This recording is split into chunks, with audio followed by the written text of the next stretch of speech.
as you all know, on this platform, I like to conversate, educate, and entertain. With that being said, how you doing, Mr. Black? What's up, man? All right. So, how was your Thanksgiving? I mean, it was all right. It's all right. Just all right. Yeah, I mean, I was around my family, so I guess you can say it was okay. But yeah, Yeah, I got you. It wasn't the venue or the place we expected it to be, but I got you. I got you. So let me ask you this: what were your thoughts on the food? it's all right. It was all right. Yeah, What you think I about that mean, pork? I didn't eat none of that pork. Yeah, I'm messing with you, bro. I know you don't eat no pork. That's crazy, bro. The way you was acting, you was like with the kids. You was like, I know you ain't eat no pork, and that's why me and Terrell was like, we was messing with you because we knew how you was gonna act. We was like, yeah, they eating pork right now. Yeah, you're strict when it comes to that. So speaking about which, like since this is an interview about your life, right? So what made you stop eating pork, and when did you come to that decision? When I want to Yeah. say 2013 or 14. Okay. So what made you come to that conclusion, or? There was multiple reasons actually. It's Okay. um so I still ate it, right? But I was already like weaning off of it because like I seen one of them videos that teach you about like what you're eating and all of that. And they was talking about the daggone pig and the things that they were saying was disgusting. And one of the things that they said that I actually had to do research on that really made me be like, yeah, that what they were saying was probably true is they mentioned that pigs, hogs, all that swine, they they eat anything. They're one of the only creatures on the earth that will eat anything.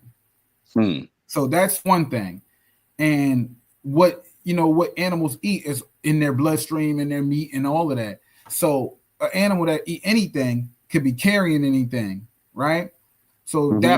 that was one thing. And what they how they expressed it is, and the worst part about them not just eating anything is they're one of the few, like real low count, one of the few animals on the entire earth, on all the creatures that Right. do not sweat. So they Pigs never don't sweat. no. So they never release their toxins. They never Mm, release like the stuff that's in them. So I'm like thinking about that. Like not only do they eat anything, but they never like get none of the toxins or chemicals or poisons that's in their body out because they don't sweat. right. So that would just turn my stomach right there. Right. Um, and then so then I mean so I this is like before 20 like 14 13 whatever it was. I started slowing down. I was like, oh, I can't eat that much. And then they was talking about how long it takes to digest in your body. Now red like beef takes the longest, but um it was like pork takes a long time. So it's like a whole bunch of stuff about it. I was like, oh man. So I slowed down on eating it. I really only was eating bacon and that was it. Everything else I was like, nah, I ain't eating none of that. And I But, but pork is pork. Am I right? yeah. So if you stop eating pork, but you eating bacon, I mean, you still eating pork. No, you ain't hear me. I said this was before I stopped. I Okay. slowed down and I was just eating bacon and that was it. And then I just started to tie into like my faith a little bit and reading the Bible more and understanding that stuff. And it was told that, that don't eat it. So that just solidified it for me. And I was like, well, I'm believing in the Bible and I'm increasing my faith. And I'm like, Right. well, if it told me not to eat it and I already was disgusted by it, it's nothing. And Right. it was a little bit of a struggle at first because I had cravings for bacon. Mm, But then I started getting used to turkey bacon. It was all right. And I started learning how to make turkey bacon a little bit better, more crispier, more It just the flavor is a little better. So then it wasn't that bad. And then I had beef bacon, and I'm like, damn, beef bacon tastes almost the same. So then it was nothing, and then it was just easy. So so you say it was easy after that. I mean, this is the thing, man. I know throughout the years you've been telling me about this whole pork thing, and I heard other people that's Muslim or 5%ers tell me about the pork, man. And it's been several times in my life that, like, believe it or not, that like I was like, all right, I ain't gonna fuck with the pork, right? But I like pork too much to just give it up. Like, this is the thing. For a long time, I stopped eating hot dogs, right? Well, pork hot dogs. Well, no, I'm lying, not pork, because most people eat beef. I moved from the beef to the chicken and pork, and I thought it tastes better for a long time. And then nobody else liked chicken and pork, so they was getting the beef. So then, like, I started going back to the beef, and it was like it was hard for me. My body wasn't adjusting to it. But like certain things like pork tenderloins and things of that nature, or like pork chops. And pork chops, man, if you smother it right, man, I just can't leave it alone. And I like bologna. You fry. See, this is the thing. What's crazy? A lot of pork, like like cold cuts and stuff, I can't eat it. You laughing? I can't eat it unless you heat that bitch up on the stove. Like, if you just give me straight cold cuts, I'm like, I can't do it. Well, and it's weird because on an Italian sub, I can eat it, but like making sandwiches at home, if you don't cook it up, I can't eat it. I don't know why. It's weird. But going back to the hot dog stuff, turkey and cheese with a little bit of lettuce and tomato. Hey, oh boy. I gotta warm it up. But it's crazy because sometimes I eat pork. My body just rejects it. It does. And it's been happening a lot lately. And I don't know if it comes with age or it's really like just a pork thing. I don't know. Because me and Allison was on a diet for a certain period of time, and I noticed that I had less ailments. I felt better. I was healthy. I could breathe better. And I was like, wow. So it's a fact when they say you got to take care of your body. Your body should be a temple, right? And I kid you not. Sometimes when I eat pork, I get cramps and I just feel like I'm a vomit. And you know what I'm saying? I could be starving. I ain't eating like 10 hours, and I eat one slather of pork, and I'm like, oh my God, I feel worse than I did before. So it playing mind tricks on me. I'm like, is it a pork thing, or is it just my stomach just didn't agree with it? I don't know. Right. So sometimes when I eat pork, I do think about you. Like, if my body rejects it a lot as I get older, why do you think that is?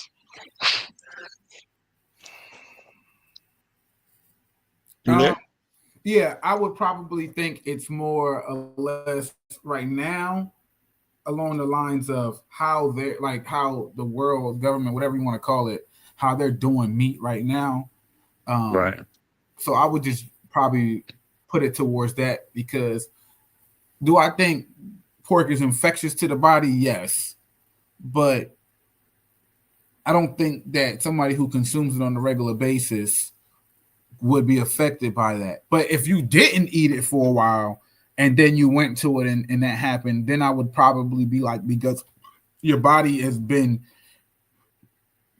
eating better. It's almost like if you ate, like high-end meals, your body's gonna turn if you eat something like McDonald's. It's gonna be like, because you've been eating nice, crafted, cooked well, meals, not processed food. And then so that's what I would think it would happen if you didn't eat it for a while. But if you eat it on a regular, I would probably look at it as what they're doing to the food plus what you're doing to your body. See, it's a good thing you said that, because this is my thing. Like I guess you would call me like an in-betweener. Like, I have been eating healthy. Like, I do eat the McDonald's and the Wendy's, and I do, what people call it shit. I do eat like shit, right? But at the same time, like, I don't eat it as much as I want to. Sometimes I have a craving, and I'm like, nah. And I used to say I would never eat salads. I used to say I am not a rabbit. But guess what? When I'm at work, I go get me a lot of times at work. You know what I eat now? One, because I'm tired of the food. We got different ingredients. I used to put my own stuff together, but I still get tired of that. So a lot of times I might make me a Caesar salad with like chicken and with balsamic vinaigrette. Because at first I was using Caesar, but my boss was like, if you try to eat healthy, that Caesar dressing ain't doing you no good. You know how much shit goes in that? And I'm like, well, yeah, I made it. He said, so if you're gonna eat healthy, use the balsamic. So I've been eating it with balsamic vinaigrette, a Caesar salad, you know what I'm saying? And I'm telling you, I feel a lot better, right? If I don't eat that, sometimes I'll be at work and I might make me like 4 hard-boiled eggs, pop it open, put some salt and pepper on it, and I eat it. And I'll be good for a couple hours. So I do eat better. I don't eat healthy every day, all day.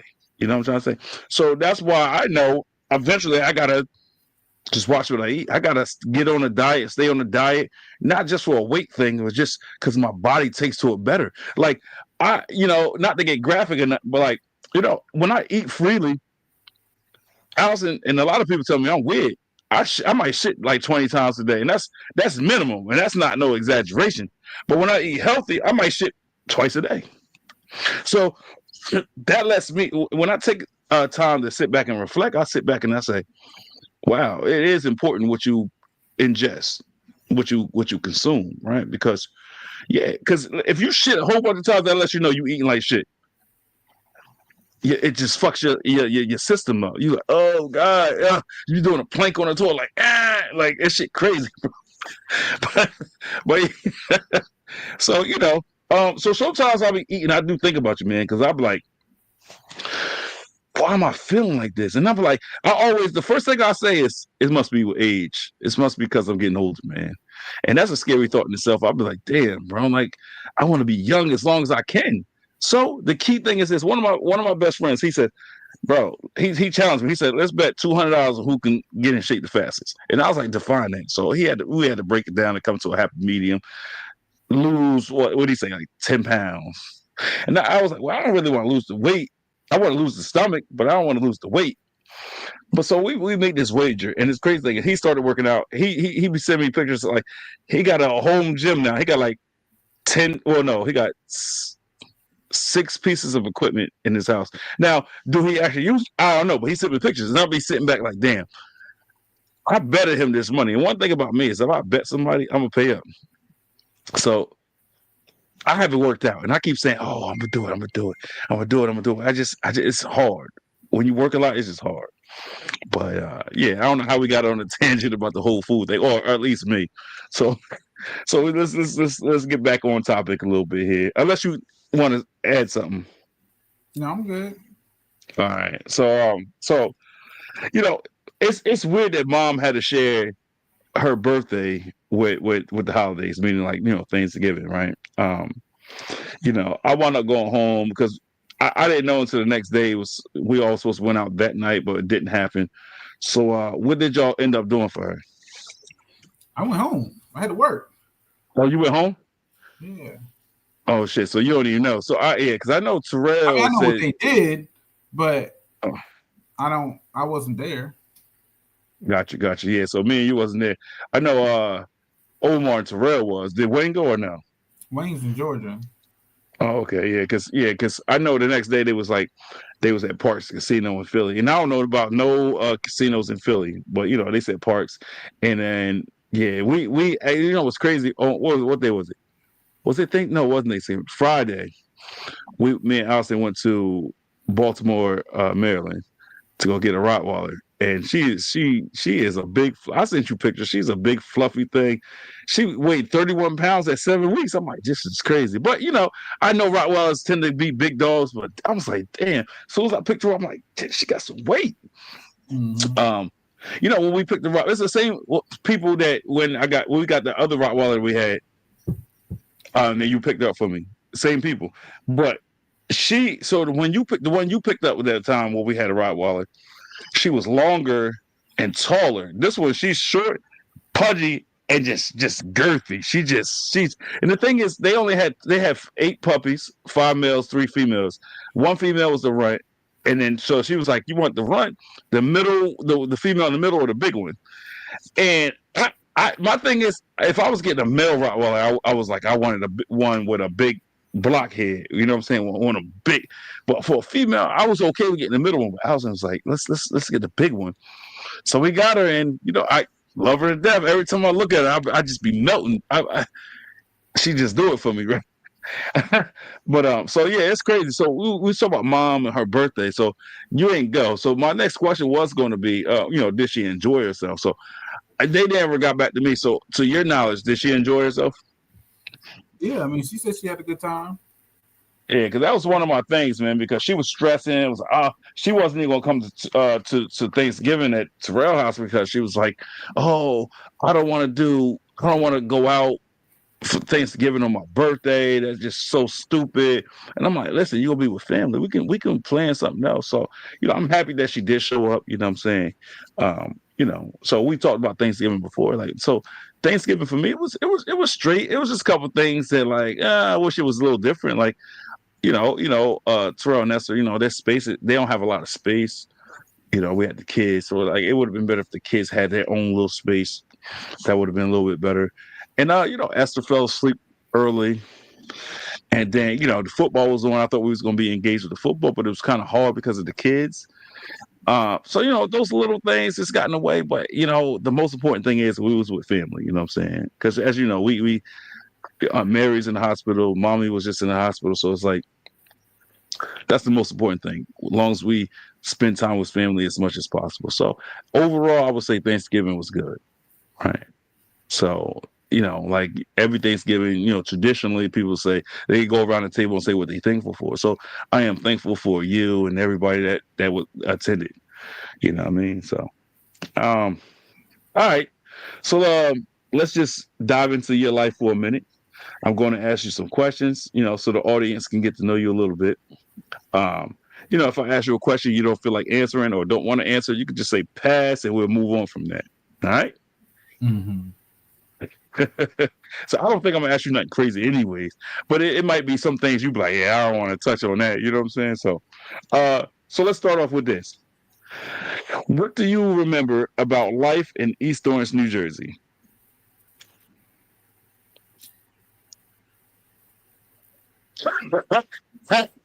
See, yeah, look, I get it. We was young in that age, but I'm just saying, I like mean, growing up. just basically Texaco. Hmm? Texaco. What about Texaco? That's a gas station that we used to walk to. Mm. I think somebody used to live over there. Anyway, I know grandma lived there, so just going to visit her, really. You know what I mean? For the most part.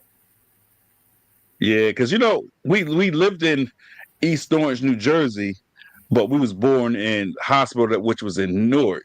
So it's crazy because I used to always be like, yeah, I was born in East Orange, but a lot of people used to try to correct me, say you was born in Newark. I'm like, no, that just because we was conceived there, like that don't. For I me, don't. that's not like. Go I ahead. think no. I think it was Newark because because Nah, it was East Orange. I'm gonna tell you why, but go ahead. Tell me, finish what you're saying, and I'm gonna go. because we used to just go there to see grandma. But yeah, we lived in Newark. Mm. So if you remember, Winnie and Dottie and all them, they lived in Newark. That's no, what that you. was East Orange. Nah. Yeah, if you look it up, the projects they called at that time was they called it Little City. Um, so our father was born on 17th Street. I mean, not born, but he lived on 17th Street, if I'm not mistaken, That was in or Newark. 16th Street. Newark. So I'm gonna have to check. See, now you're gonna make me like I'm gonna have to go because my whole life I've been saying East Orange. Mommy say East Orange, Nah, but we was born in Newark. So I'm gonna have it's to. I'm gonna have to. I'm gonna it go was ahead. it was Newark. I'm telling you, yeah, it was. I'm So almost so certain. so who you trying to say we never lived in East Orange? I don't think so. See, I'm gonna have to call mommy and do some research on that one. But that's neither here nor there. So what else can you remember about East Orange or slash Newark? Since you said we lived in Newark. I mean, that's it for the most part. I mean, there's a lot of things that probably come to mind, but I mean, like that was young days, so like I couldn't recall. Like, I mean, yeah, I can't recall. Maybe events I could probably piece together, but I don't know. All right. So let me ask you this.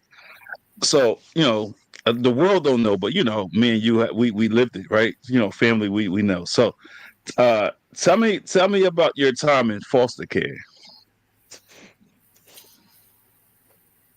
Um, I don't remember much. To be Mm, honest, I it's got you. only one thing that I can. It's two things actually. Go ahead. The first thing that that I remember is that I had to go or do a show, and I was That's singing sure. on, yeah, and I was singing on stage when I was there, and I remember mommy had to come to see me. And this is when you was in foster care. hmm Mommy had to come see me when I performed, but I remember I had to go. I went and stayed with somebody else. It was that, and then the only other thing I remember is when I was staying in that house. It just never leaves my mind. I don't know why, but I was watching, looking out the window in a rainstorm. Or it was like a thunderstorm or something. It was raining. I was looking out the window, and I'm telling you, I know it's gonna sound crazy, but I felt like when the thunder hit, I felt like a bomb hit this house that was across the street Mm, and set it on fire. But I mean, that could be just me perceiving it as a kid. yeah. So all right. So I don't know nothing about that. So we're gonna touch base on the first one. So you said you had a show and mommy attended. Was I there or no? I don't remember. I just remember Gotcha. me singing on stage, and I remember her being there. That's it. All right. So let me ask you this: how was your treatment when you was in foster care? How did your foster parents treat you? I don't know. I don't remember that. Like I only remember that it was two scenes. You know what I mean? But I just know what mommy told me, and she said they was trying to keep me. So all right, I'm gonna tell you what I remember. I remember so when I was in foster home, we was in two different foster homes, and I used to envy you. And not that I really meant it, but I spent a lot of time saying I hated you, right? And it's only because every time I was able to see you, whenever I was privileged enough to see you, right, spend time with you and mommy or whatever, you had nothing but good stories, and you said you back then. I remember it just like it was yesterday. You had everything that you wanted. I remember I got thrown out the steps because it was this girl that my foster parents, daughter, pushed me down the flight of stairs. And I don't know how I have no broken bones in there. And she was real strict. It's been times that like they eating good meals, eating dinner, and they just give me a biscuit, stuff, stuff like that. I kid you not. And I was like, oh, this can't be life. And I hated every moment of it, right? And I think that's part of the reason why like I had so much anger growing up, right? To be honest with you. And I remember saying every day, I can't wait to get back with mommy and family, right? I couldn't wait. And I used to say it to her every time I got mad. You know how kids, when they get mad, they start speaking out of turn or speaking out loud or expressing themselves. I'm like, yo, I hate you. My mom's gonna come get you. Come get me. She used to be like, your mom ain't never coming. Your mom don't even want you. And I had to live with this. And I was having problems in school. I was getting in trouble, smacking people picking on me, making fun of me. And I didn't know how to accept that. Honest to God, I didn't know how to accept it. And I felt like the world hated me. And so these are some of my memories. I remember one day I went to your foster parents' house and y'all was jumping on the bed, and I looked at you like, "Oh shit, we about to get in trouble." And you was looked at me like I was weird. I don't know how you remember that, but because you jump on the bed, you was getting whooped, and I'm looking at this woman like you're not even my mom, and you whooping me like that. She used to whoop my motherfucking ass, bro, and, for something smaller than jumping on the bed. And I used to be like, "Dang, why he got to be the lucky one?" Right? Speaking about you, like why he got to be the lucky one. So that's one thing I remember is about foster home, man. Like you had it made compared to me. Um, so as far as you can remember, did it affect you mentally being in a foster home and away from family? Uh, I'm gonna say no. Okay, Um, I got you. more or less because um, it wasn't long enough. What do you mean? So let me see if I can reflect. So I was, I think, were you one and I was two, or were you two and I was three? It was one of those. I think it was the older one. So you was two and I was three.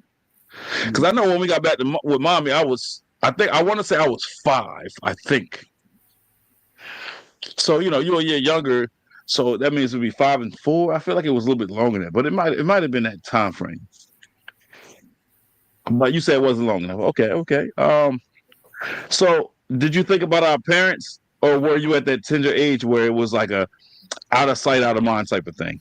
Nah, I did. That's what like I said. I remember I remember wanting to leave, but I don't know. I don't think I understood like what was going on at the time.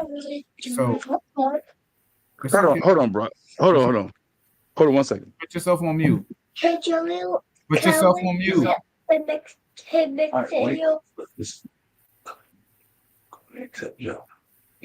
Put yourself on mute.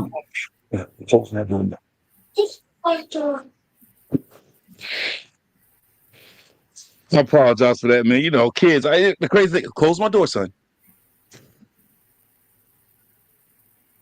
You know, I told him, you know, I'm jumping on the podcast. I had my door locked, but you know, he about to be 5, and you know, his brother showed him how to open the door with a little butter knife. So he opened it. I was like, this can't be real life.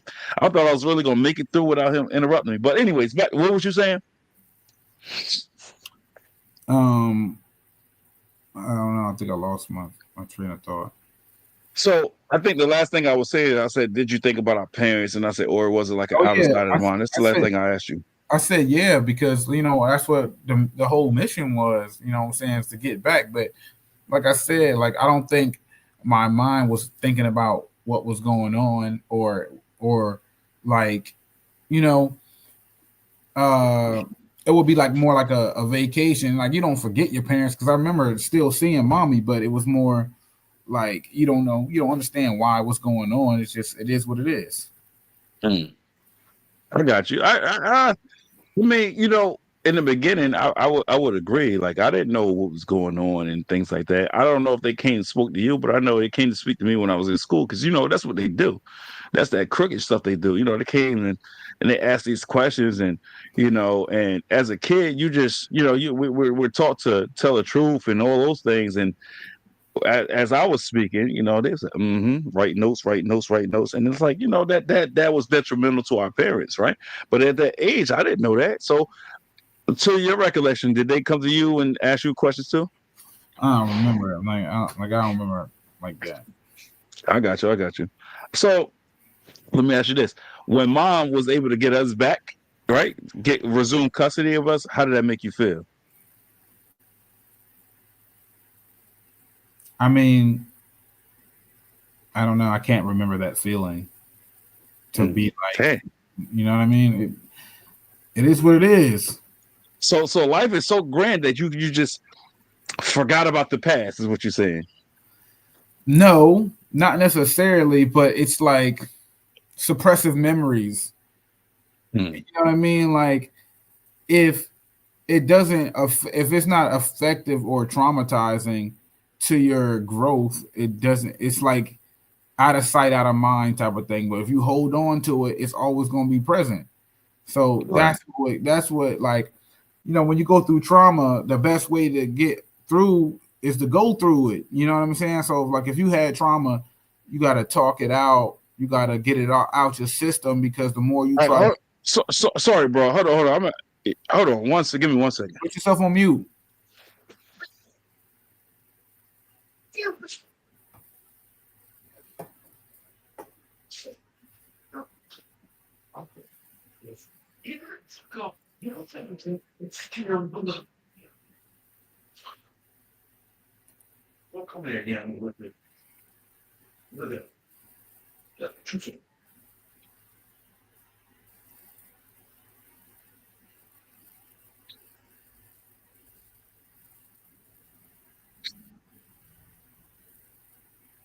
Oh man.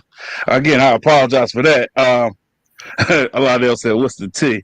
Um, you know, that's the thing. When you home with the kids, sometimes they just interrupt a little bit, but it's all good, man. You know, that's why we parents, and that's why we love what we do, man. So, anyways, what was you saying? What was your question again? Well, the last one was when mom got us back. How did it make you feel? Right. I think that's the last question I asked you. Yeah, I told you I couldn't really remember. You know. Oh, that's when you was like out of sight, out of mind. It's like suppressing memories. That's what you were saying. Yeah. So you know, what I mean, basically, like what you were saying. I mean, like what I was saying. So it's like if it's not affecting you, if it's not trauma, it's not, you know what I mean? You ain't gonna focus on it or nothing like that. But I mean Mm. that goes a long way because I think that's what a lot of people do in their life today, and it creates trauma. It's not necessarily that it has to be trauma, it's just they create it because they focus on it too much. They allow it to affect the next things they do. And Right. and it's all stemmed from a core emotion, and Mm. that's what they have to tap into, like one of their whatever core emotion that is, because all Mm. this other fancy exaggerated emotions aren't real. I they're got just, you. they're So, just ways to put a name to the way you're acting or the way you're expressing yourself. okay. So from what you can remember, right? How did we end up in foster home? Something about a house burning down The house burned down. That's what you remember? or burning or setting on fire or something like that. Yeah. Then so it sounds like you suppressed a lot because you know what's crazy? Growing up, I always was saying like some kind of house burnt down or something. But as I reflected more and I talked to more people that was present during those times, I was like, well, it wasn't the house that we was living in. At least I don't think so. Because from from my recollection, right? I talked to mom, I talked to dad. They got two different stories. So I just kind of piece it together, right? To draw my own conclusions, right? Like so, mommy at that time, she was young. She was a young parent, young mother, and she still wanted to live her life, right? So like she was out. From what I know, she asked our father, "Hey, can you watch the kids? I want to go out." Right? And he was like, "Yeah, all right, I'll watch them." Da, da, da. And she says, "Are you close?" He's like, "Yeah, I'm close. Go do what you're doing." So she went out joyriding, having fun. Da, da, da. And our father, from what I remember, called the police and said, "Mommy left us home alone." And when the police got to the scene, man, you was like crossing the highway or walking across the street or something like that. The neighbors called the police as well, and that's how we got taken into foster home. But so the thing was, at the time, our father was an addict, and he wasn't deemed responsible. You know what I'm saying? To take care of us, right? Um, our mom wasn't there; she left us there. So the whole big picture, it looked bad, right? So, um, yeah. So I think so. As I got older, from the stories I got, was our father wanted custody of you, not me, at the time, because when we was young, he was like, "Oh, you was his son, but not me." And he was saying that my father was a Mexican because I was light skinned compared to him. And multiple people told me this story. It took years, and our father told me the same story, but a little bit of things, a little bit of details was altered a little bit. But so he only wanted you at the time. So his idea was to call the police and say our mom wasn't competent, right? And she wasn't responsible, and he would resume custody because of his mental capacity at the time and his addiction to drugs. The course was like, yeah, no, we ain't doing that. And not so for me, that's how we got taken into foster home. So I just wanted your perspective of it. But apparently you suppressed a lot. Um, but yeah, that's how I recall the situation. You know what I mean? Anything ring a bell or I mean, no.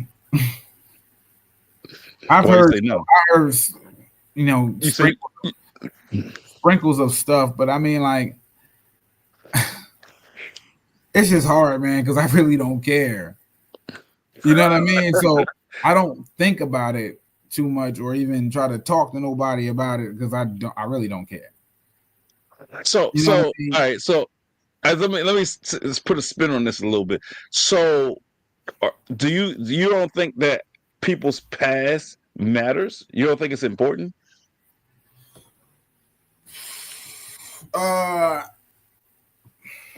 I'm not gonna say that, Mm. But what I would say is the way people um let their past define them is the only thing that really matters, because you could have the worst past in human history and turn out to be the best person in human history, or you can have the worst past in history and turn out to be the worst person in history.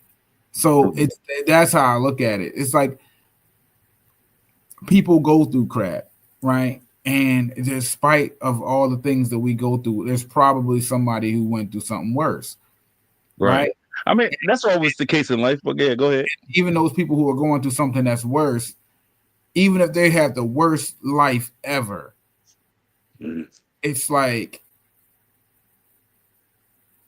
the only way I see something like that is nah, I just don't. I kind of just don't believe in that. Like allowing that stuff to make you into something that you're not. It's like if you are a person of like growth and stuff like that, and you allow somebody to bring you down or turn you into a demon or make you act in such a manner, then you're the weak person because you Mhm. allowed that to happen. Versus Hold on, I got to cut you off for a minute. So you said if you let things affect you, that makes you a weak person. That's what you just said. uh I didn't say affect you, but alter who you are as a person. So it's like if you if you are uh an intelligent person and you allow a trauma to make you stupid, then yeah, I think that's all you. That's not So a I don't know if you allow a trauma to make you stupid, but if a trauma affects you and it alters your life, it just shakes up your universe. I don't think you should be, you know, not. I don't want to say held accountable. That's not the right word. I don't think you should be judged based off of that, I would right? Because go ahead. it's not a judgment, it's an observation. So you do you not believe in mental health?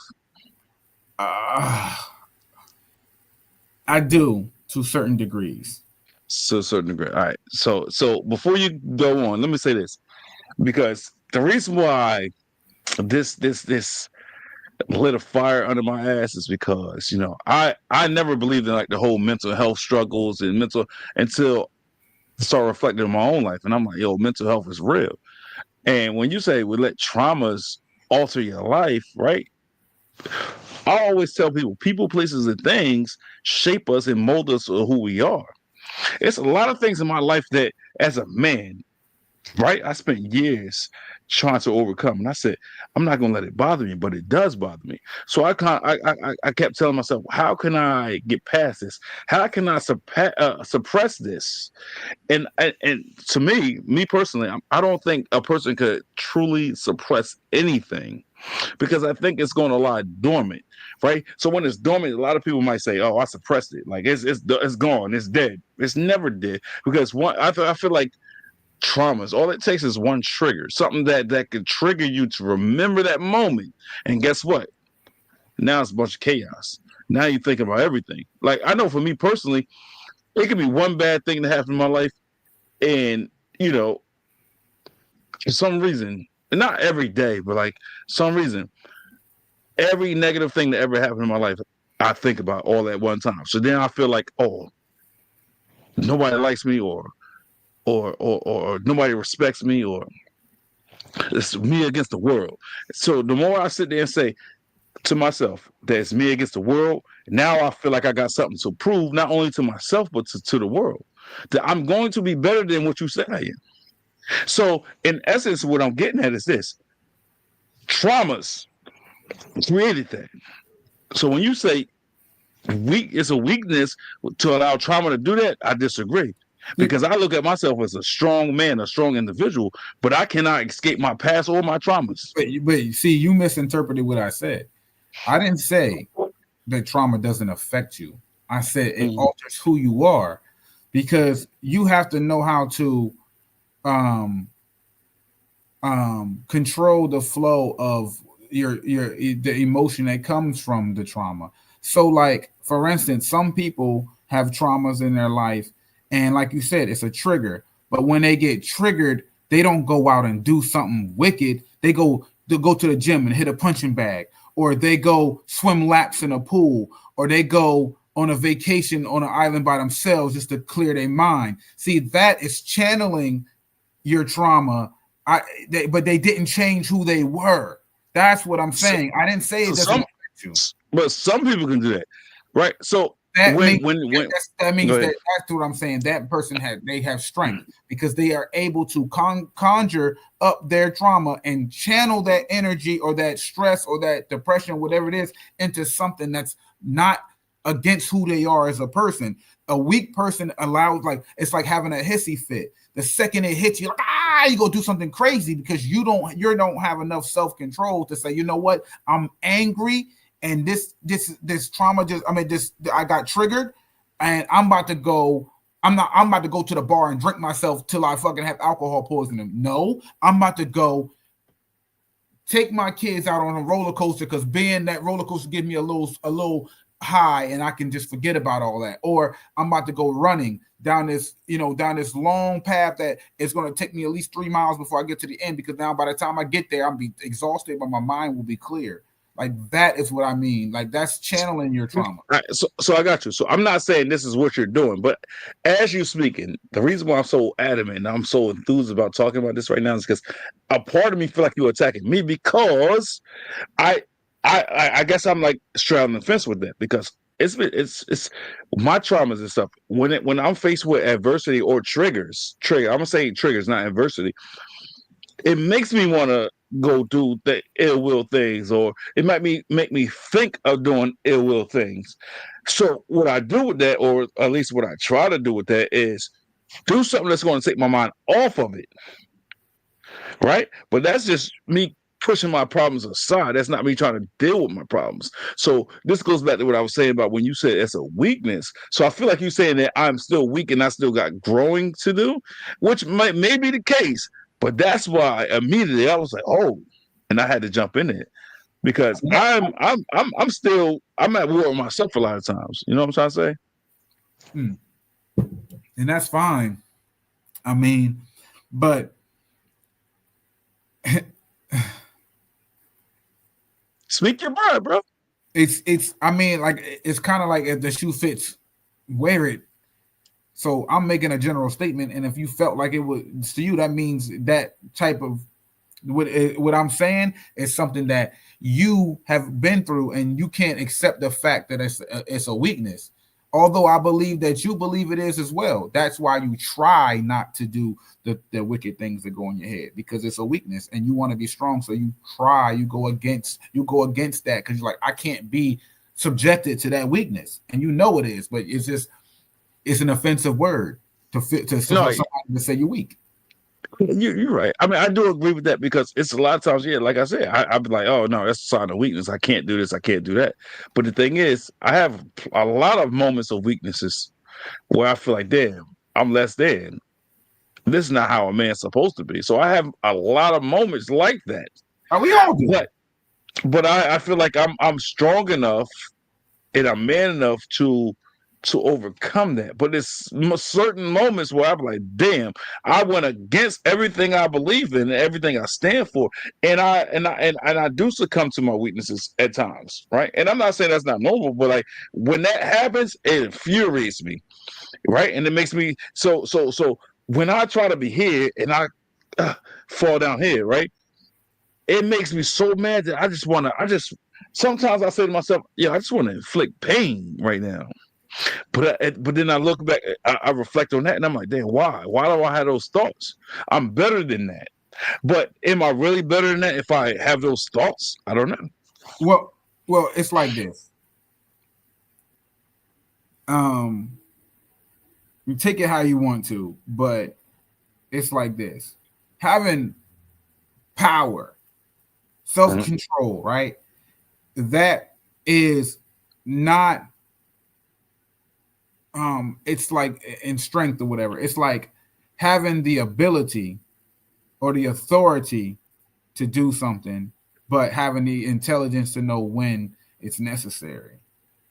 So if you want to be strong and you want to have power and self-control, just because you can do something, you gotta know, you gotta have the intelligence to know when it's necessary. So Mm.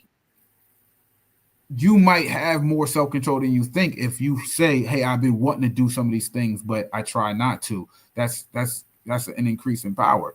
But if you break to it, you still have weakness. And you got the way to get stronger is to know not to, because it's like anybody has the capability of going out and killing somebody. But what makes them smart is they don't, because they're smart enough to know the consequences. They're smart enough to know that it's going to sit on their conscience. The smart, their intelligence is to know that it's going to lead to no good, etc. Like, so that's what makes them smart, is they have the intelligence enough to say, I'm not going to do this because I have a knowledge of what can come of it, right? But Right. somebody who is weak acts on impulse, and that's the Right. same thing about when your trauma hits and you act on impulse.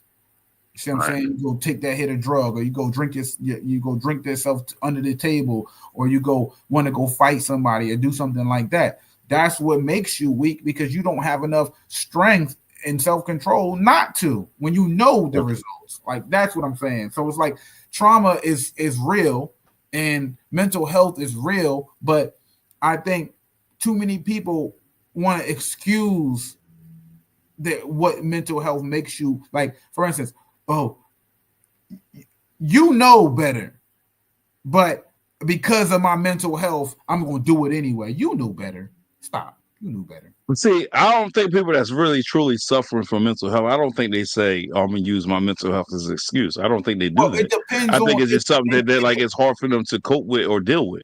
it depends on who it is. See, Mm. some people have a mental health condition that's so bad that they really have no control over their body. Right. Those people, I'm like, okay, like you got a problem. You can't be held responsible. Like, you know what I'm saying? Right. But there's some people that they gotta, like, they just depressed, but they still Mm. know better, because they know when to control it. See, that's the thing when people don't say, because if you put them in the right situation or around the right crowd, they'll know how to control it. Mm. But when they're around, like, sometimes people want you to feel bad because of their mental health, so they'll use Mm. your presence to act out. Okay, I'm glad you said that. So let me ask you this. So you said some people might want you to feel bad because of their mental health. So do you not think that's part of their mental health struggles? Because let's say a person was like that. In my true opinion, I feel like they do that because they had a lack of attention growing up, a lack of love. Their parents might not have been there, so they're seeking their attention. So therefore, they'll do that. Well, So that might be something they're struggling with mentally. So that goes back to what I said about mental health. that's what I just said, though. It depends, because there's some people, like, they if they're around the right crowd, they will control it. That's Mm. what I'm saying. So how can you be like it's all about the mental health when they're around the right crowd or a different crowd? They'll do it. Like, some people, like this. They like the people who act like they cannot help. It's okay. But the people who act like they can't help, but um let's just say, like, a kid who curses at his parents all day, goes crazy with his mouth, right? Curses at his parents, right? Right. But Right. then if he goes to school, he don't. Why? Right. That's your behavior, right? You just can't help it. You gotta curse and you gotta use profanity. Or when they're at school, or their teachers giving the attention that they crave? Because I think so, especially at a younger age. I think they get that attention that they. So, for instance, like Jaden, right? When Jaden go to school, like I'm like, oh, there's no way he this and that. And they're like, no, we never seen that. Like, right, but it's like two or three different people, teachers in that class with him. So it's like he getting that attention, and when he come home, he gets attention, but not like he did at school. So he acts out more.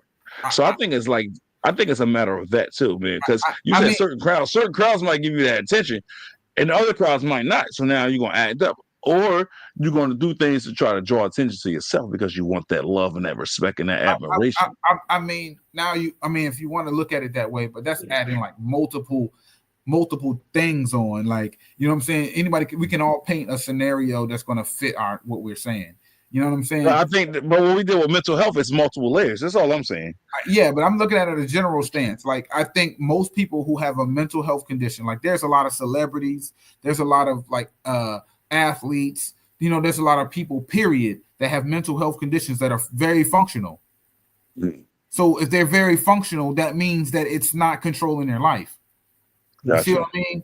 So if it's not controlling your life and you're functional, then there's no way that it should be recognizable to the world Right. unless it's that bad. And if it's that bad, that's when you're inexcusable because you can't control yourself. You have no control over it. It's just always, it's constant, no matter where you are, no matter what you do. How can you be an actor with a mental health condition if you haven't got a control over it? Right. Mm. So then if you Mm. do something and be like, oh, because I was crazy that day. Come on now. So all this time you're making all these movies, you good. Your whole entire life, you good. And Well, and, and, if they make movies, they and then when you do something, it's all because of my condition. Come on, man. there's also medication out there that can, you know what I'm saying? So But it's a lot then of I think layers to then I life. think you should have a history of it if that's the Mm. case.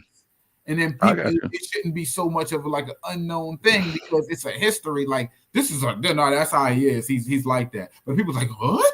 You got that? Because you kept it like no. I just can't. Me personally, I can't see that being because that's just how you are. Because I feel like if that's how you are, that's how you're gonna be. I got you. All right. Period. So all right. Let's move on a little bit. All right. So you say you suppress a lot of things from your childhood, right? Like so you don't remember a lot of things when we lived in North/East Orange. So let's move forward a little bit, right? What do you remember about life in Rehoboth Beach, Delaware? Because before you answer that, so for the audience, the people that's listening, right? So me and my brother, we grew up in Newark or East Orange or whatever. It was we was very young. We was taken into foster homes, different foster homes, right? And then when our mom got us back, within like a month, we moved to Rehoboth Beach, Delaware, right? Because her father, our grandfather lived in Delaware, so we wound up moving there. So back to what my original question, I said, what do you remember about life in Rehoboth Beach, Delaware? All right, give me 2 seconds. I gotta go to the bathroom real quick. I'll be right back. All One right, second. Go ahead. Go ahead.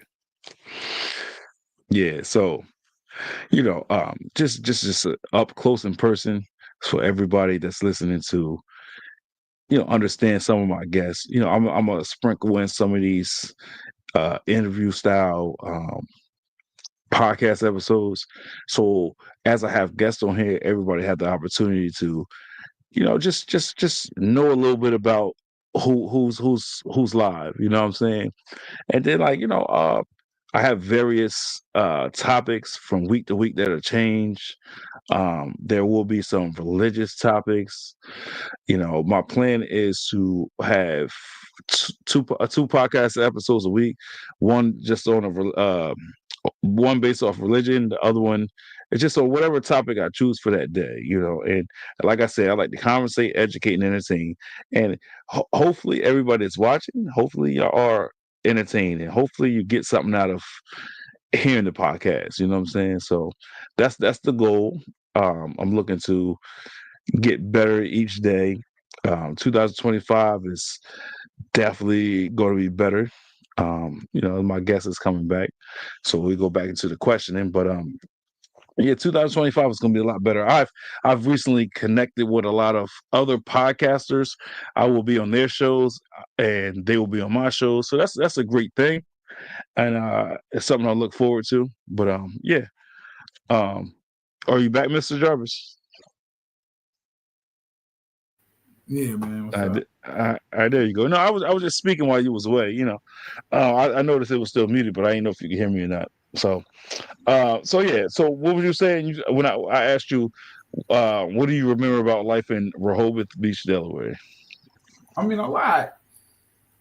I just speak on this. Let me know what you remember, and the audience that don't know you or I, let them know what you remember.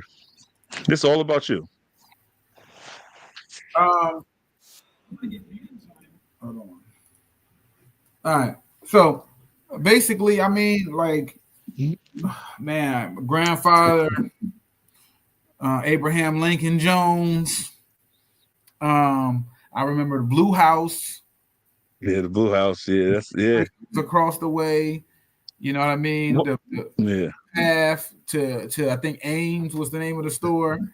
Uh, Ames. Stealing from Ames, like riding bikes, racing. You know, Mm. climbing fences, climbing trees, making stuff like We made a lot of shit. hoops, stealing bikes, spray painting them. Like, I mean, Yeah. I hope it was a lot. I mean, Beavis and Butthead. You know what Oh I'm saying? man. Family out there. You know what I mean? So, so I'm gonna circle back to that a little bit. Let me ask you more of a personal question, right? Mhm. Um, how much of an influence did I have on you growing up? um, I don't know. How do you not know? Like, like you took like influence. Like, Whether that's negative or positive. I mean, it was nothing. It was. I guess it was neither. Like, I mean, like I was different, man. Like when I came up, like, all right. So growing up, I didn't look up to nobody. So that's who you get your influence from. You Mm. know what I'm saying? I always like was my own person, I guess. Like I didn't You look think? up to huh? No, I said you think so. I never You really was your looked own up to person. no yeah, I never really looked up to nobody. I had no idol or nothing like that. Like, and if I ever like imitated or did something that somebody else does, that was probably based on the numbers of like um just a trend or that's what people were doing or anything like that. Like I didn't really never look up to nobody to the point where I was like um oh, I want to be like them or I love the way they do this. Um I think that you made me want to do a little bit more things that I got into. Like I probably wanted to do track and play football because you did. But I didn't do that. I didn't do that when we was in Delaware though. Oh, Well, all right. you didn't All ask right, me. You did just Delaware. all right, my bad, my bad. All right, so go continue. You want to do track and Probably football? track and probably football. You know what I mean? I mean, like that was kind of it. Like I didn't really, like I said, I didn't really look up to nobody like that. I Mm. was just doing. I was me. Like you know what I mean? Like I had my own. Today we would probably say swag, but you know what I'm saying? Like my own thing. Like Your own lane. yeah, my own lane. Yeah. So I wasn't really like following nobody, doing what nobody did. I wasn't looking up to nobody. Like oh man, this guy is so cool. Like I just was hung around, had my own crew, had my own crowd, just like that. Like you know what I'm saying? Yeah. I didn't All because right, so yeah. Go ahead. go ahead. No. You finish what you were saying. No, I was saying like because like it's a thin line kind of between like looking up to somebody in envy. Right. You know what I mean? And I think I was like that. Like I wasn't really hating on nobody or jealous of nobody.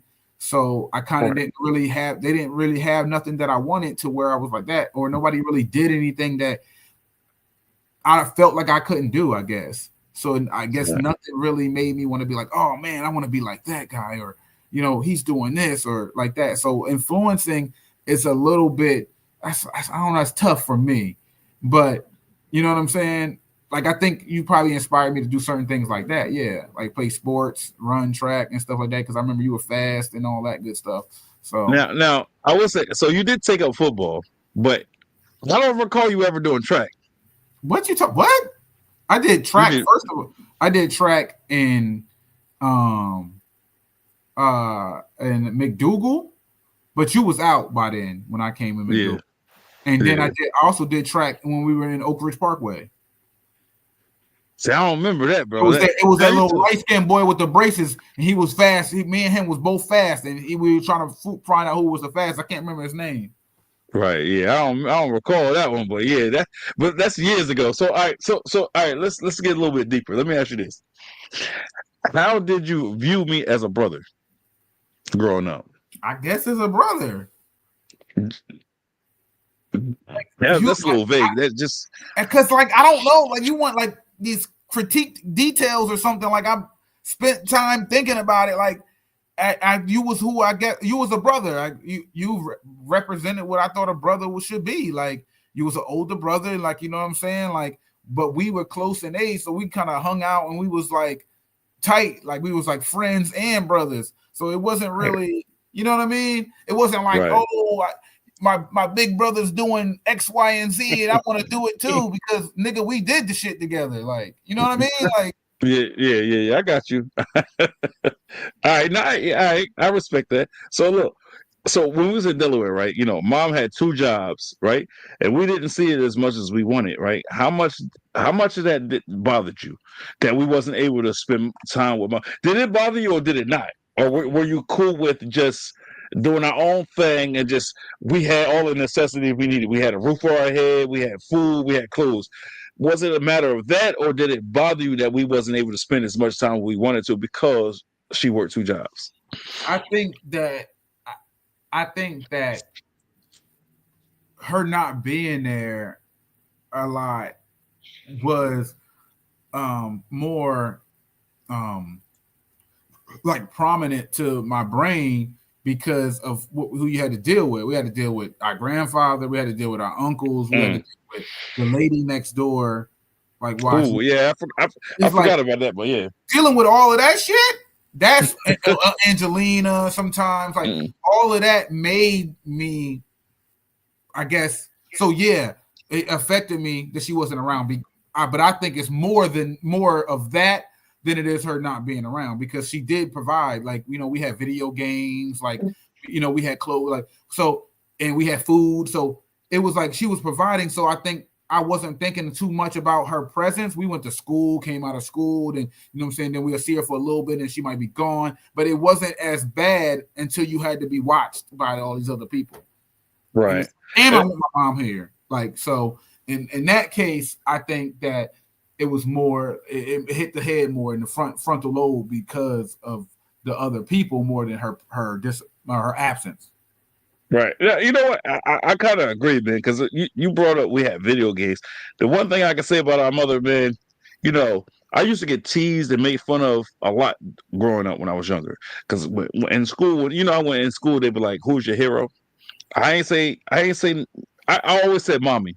People was like, "Oh," like, you know what I'm saying? People try to make fun, and I told you I had a lot of anger growing up. So when people want to make fun of me because of that, bro, I was going upside their head. You know how I was. I was always a fighter, always getting in trouble.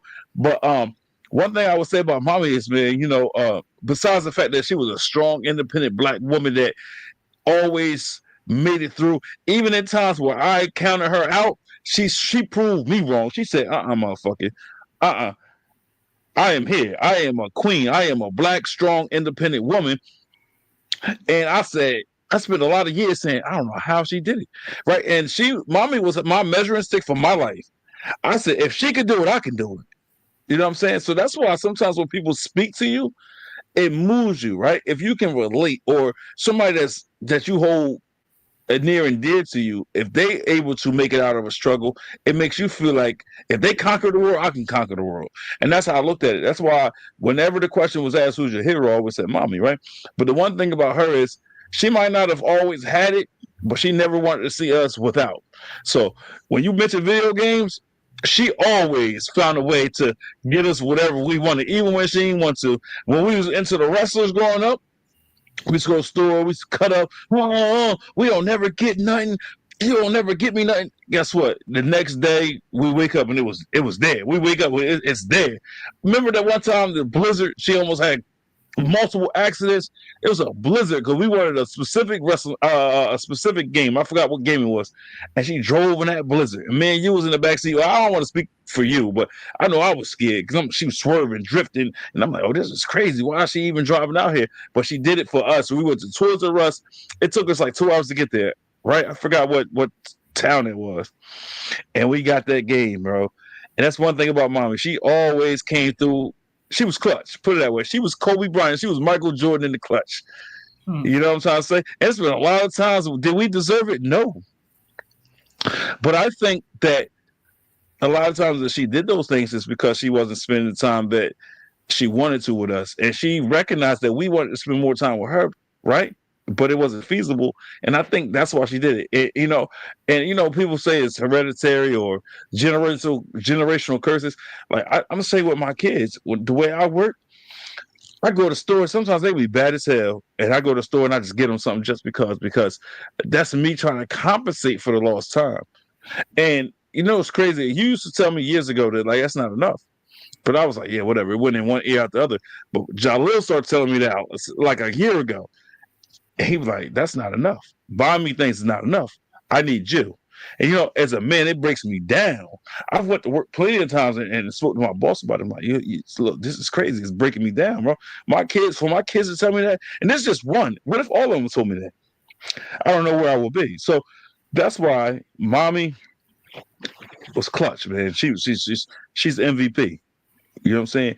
And she looked at herself like, oh, she got a lot of flaws. I don't see no flaw. And I ain't seen no flaw growing up.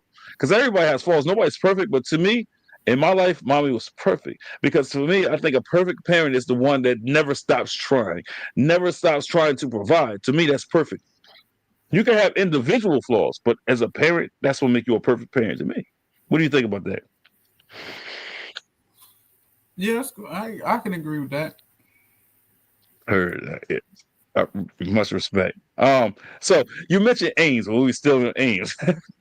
So what exactly do you remember from when we were still from Ames? Every damn thing. like yeah, look, it's crazy because I think, like I said, people, places, and things. Back then, our uncles and family members, they used to have a drug raid, a police raid, or whatever. Like every week, it seemed like when the police was there with the big old bus looking things. And I think I think it happens a lot in the black community, or when it's like I think we was just subjected to that lifestyle at an early age because we was hustlers back then. I remember breaking. I'm talking about how old was we back then? Like 7, 8, 9, 10 years old. I remember breaking into people's houses just to steal toys, just to flip that and sell it to friends. So at a young age, we was exposed to that hustler mentality because I think not only were we watching on TV, but our family was going through that. We were seeing it up close in person. The stuff we were seeing in movies, we were seeing it in real time. So yeah, like Ames, a lot of that was we wanted that stuff for ourselves, right? So I'm gonna circle back, but how do you recall us getting caught? I'm gonna see if it's the same with what I think. I don't know. I remember. I think we were still in chains, like gold necklaces or something. Yeah. Like that. And I think like something happened where we got a bad vibe, and we was like, we're gonna leave or something. I can't remember, but I remember we walked outside. It was a dude coming. There was two people walking down that path.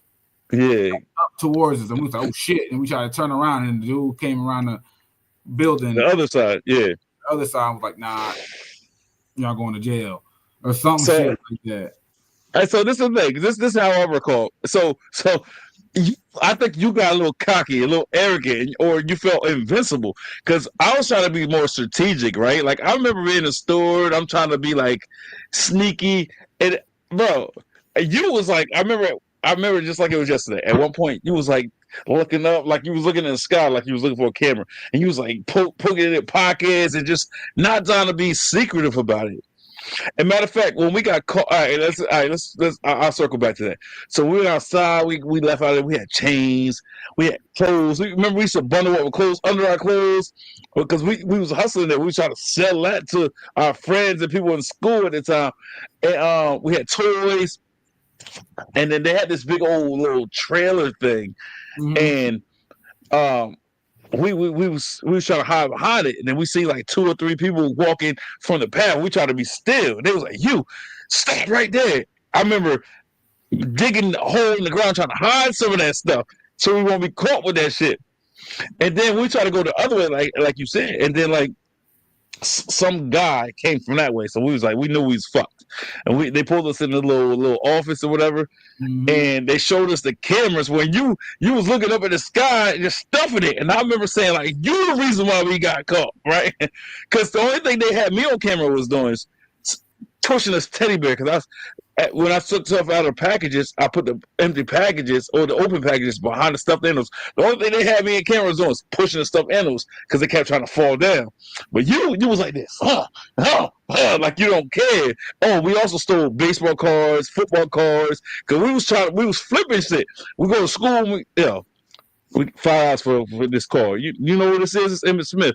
$5 for the card, right? So at a young age, we had that hustling mentality, right? So that's how I remember it. And who was the one that was with us? Kevin, what's his name? Kevin Conti or something like Kevin. No, I don't know. That might be a different point out. Like somebody was with us. He had the little dot on his head. Yeah, Kevin Britton. He was with us. I think it was him, right? I think so. I don't know. And you know it's crazy. We was in there, and then when the police came, we was in holding cell. And the thing is, I always looked at myself as the toughest guy. I looked at myself like I was that guy. And I don't cry. And I remember I cried like a baby. Where you didn't. You was like, I don't care about jail. And I was like, what? And I was like, shut the fuck up. I remember at a young age telling you, shut the fuck up. You was like, I don't care. Whatever. We got caught. I'm like, I go to jail. I don't care. And I was like, something wrong with this motherfucker. And then Kevin didn't cry either, but he was a rat bastard though. And we ain't know until his mom came and got him, and he was like telling everybody, like, oh, they made me do it. And I was like, what the fuck? And that's how I remember it. And he was the first one to get bailed out. Me and you was in there. And then mommy came. And I was still saying, well, I'll never do it again. I'll never do it again. You say, I don't have no regrets. I don't care. So what? I stole. So what? So what? So what? So I remember mommy saying, I'll take him, meaning me. You can keep him. I'm like, no, if he ain't coming, I ain't going. And you was like, and I never understood that about you. I'm like, what the fuck is wrong with him? And you was like, I don't care. I'll stay in jail. And you was actually laughing. And I was like, this motherfucker got a problem. But anyways, we wound up going home, man. But like, that was one of my fondest memories, man. Like, we used to steal and we used to sell shit. And it's crazy. I always said after that moment, I would never steal again. But later on in life, history repeated itself when we went back to steal it. But so let me ask you about this. What do you remember about Keith? Not a lot. I mean, he was a dude that was around. You know what I'm saying? And he probably was mommy's boyfriend, but we was. Yeah, that's it. See, that was one of the questions I was going to ask too, because I always thought they was just friends, but then as we got older, at some point in our lives, you was like, yeah, no, they was dating. So I asked mommy, and I was like, yo, was y'all dating or was y'all friends? She was like, don't ask me no hard fucking questions. And the fact that she didn't want to answer, I was like, damn, they must have been dating. Because remember, he was illiterate and he was like slow. and growing up, I was like, nah, mommy wouldn't mess with nobody like that. Hell no. He had the little gold Cadillac back in the day. I remember that shit, man. I don't remember when he used to drive. I just know he used to suck his pinky. Oh yeah, was it the pinky or the thumb? It was a thumb. I thought it was his pinky. And whatever, but I remember at that age, even for us, we was young. We was like what, 7, 8, 9, 10, and then we was like looking at him like, we don't suck our fucking thumb. Why this grown ass man doing it? I was like, this motherfucker's a weirdo. So what were your thoughts on Kevin? Like, did you like him? That wasn't Kevin. Not Kevin. My bad, Keith. My bad. I'm jumping the gun. I don't remember if I liked him or not. Like, I just know the little small things about him. That's it, really. I got you. I vaguely remember certain things, but I remember a couple times they wanted to whoop his ass, like retarded Keith, and because his name was James Keith Perkins and shit. And yeah, man, like I remember one time people wanted to fuck him up, and mommy was like, she came outside and put people in check, and then nobody never messed with him again. And I remember he came to the house that day because him and mommy had a disagreement. Remember, she kicked him out. Boom. Then after that moment, she let him come right back in. Right? So let me ask you this: why do you think me and Keith never got along?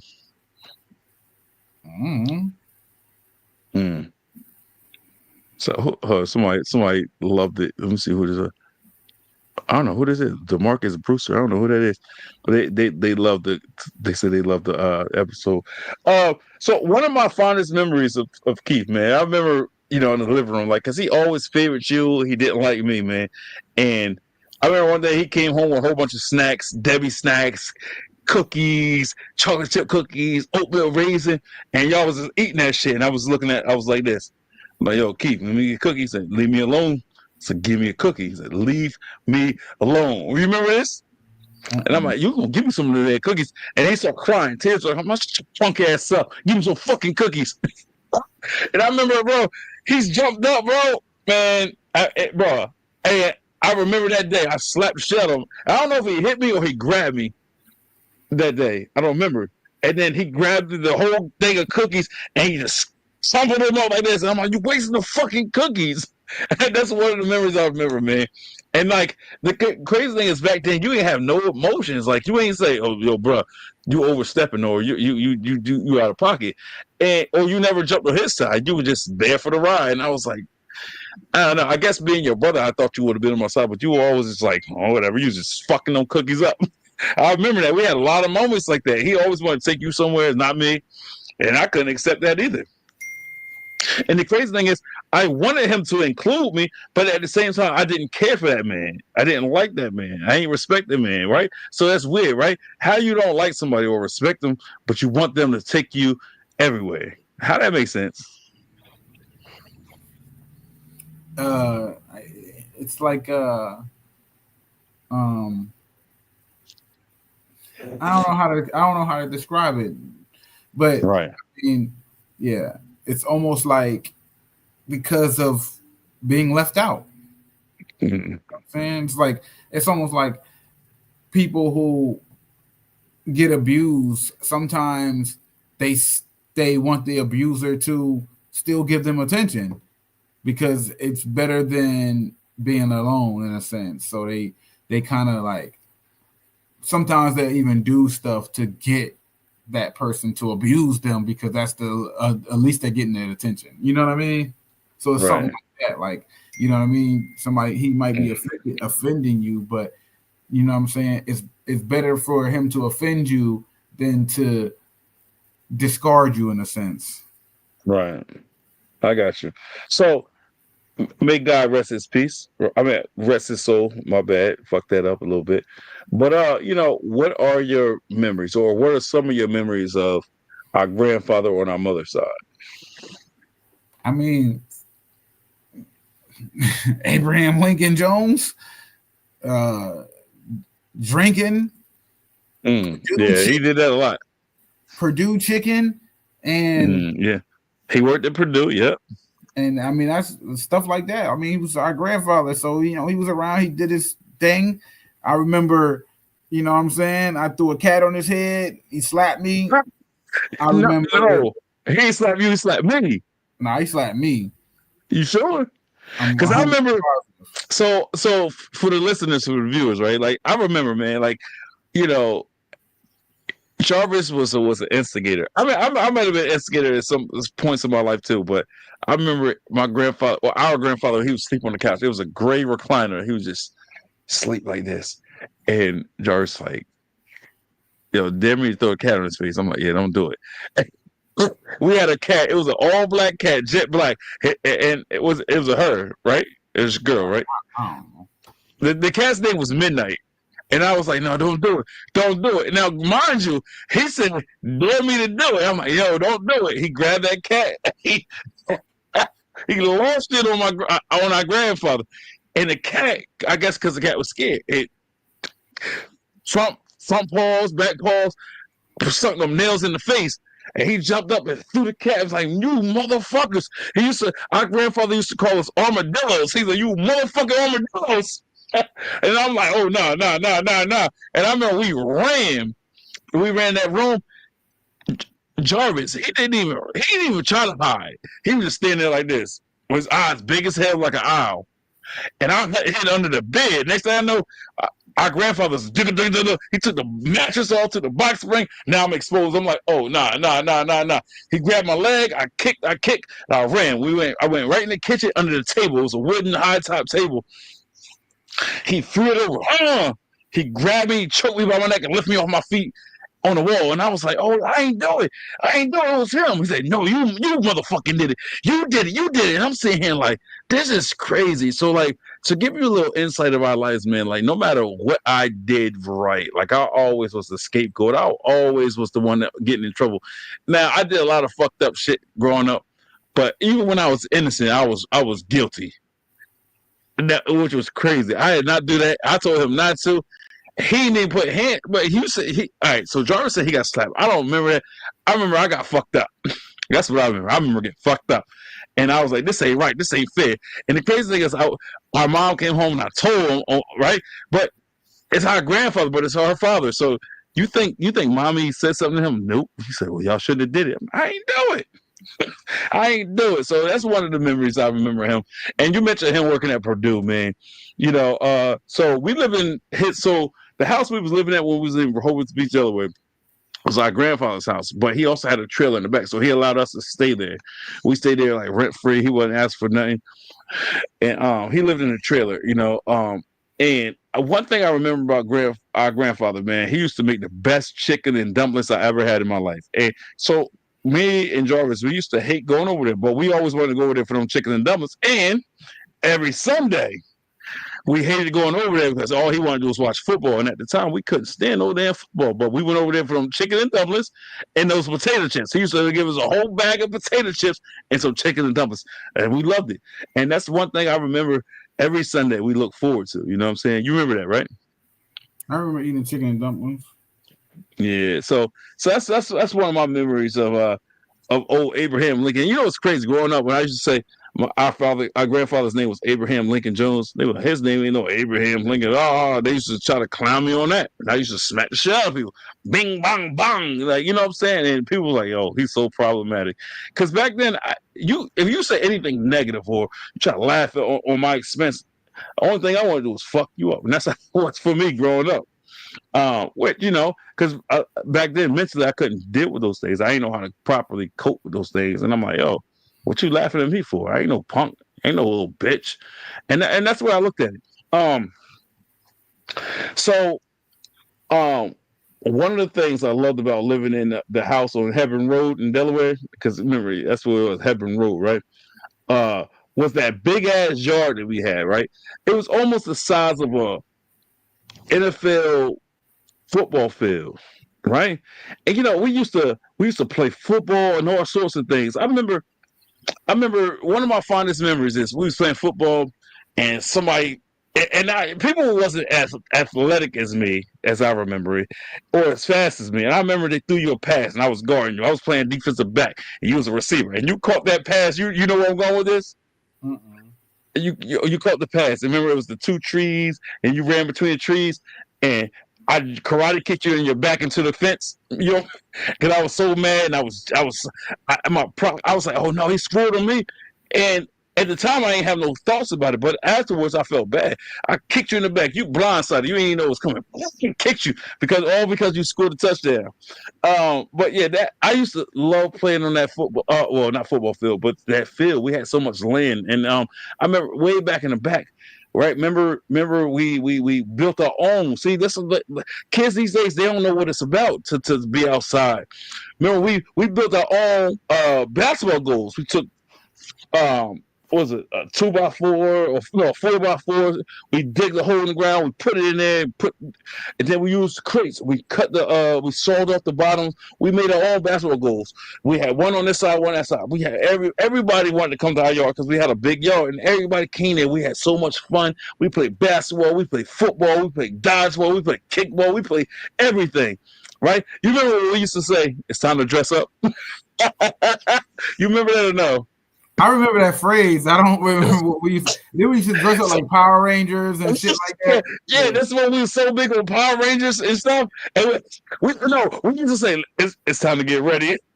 Yeah. And when we said that, we used to make weapons. We used to make our own bow and arrows, our own weapons. And we used to be out there in the woods. We used to be playing, bro. Those are the times, bro. I swear to God. And the crazy thing is, I'm not saying I want to go back to those times, but like,